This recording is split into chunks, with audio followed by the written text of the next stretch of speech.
Сәлем құрбым, бұл салатсыз жаңа жылды елестету мүмкін емес шығар, бірақ дәл осы салатты әдемі етіп сәндеп қойшы дастарханға. Қалай жасалу жолын барлығымыз білеміз, тек майонез, тұз, қара бұрышын дәмді етіп қоссаңыздар болды, және барлығын жақсылап араластыруды ұмытып кетпеңіз. Сонымен тәрелкеміздің ортасына стақанымызды қойып, жан-жағына салаттарымызды орналастырып шығамыз. Қыздар, егерде бұл салат емес, басқа да салаттарды, ерекше салаттарды іздеп жүрсеңіз, менің каналымда бар, сондықтан каналыма тіркелуді ұмытып кетпеңіз. Одан кейін мінекей барлығын орналастырып болғаннан кейін ортасындағы стақанымызды алып тастаймыз. Енді осының бетін сәндейміз. Бетін сәндеуге укропты аламыз. Оның қатты жерін, сабақтарын, яғни пайдаланбаймыз, тек жапырақтарын ғана орналастырып, осы формасының үстіне жауып шығатын боламыз. Одан кейін кішкене ғана жұмыртқалып қалыңыздар. Қар секілді әр жерден кішкене себелеп қоясыздар. Черри помидорды осы 2 штук жетеді. Ортасынан бөліп, қойып қоясыздар. Бізде әдемі болып көрініп тұратын болады, көздің жауын алатындай болып. Сәбіздерді 3 бұрышты етіп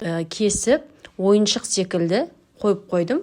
Сіздер де жасап көріңіздер. Түрі барлығы әдемі болып тұрады және дастарханыңызға сән береді. Жасап көріңіз, ас болсын.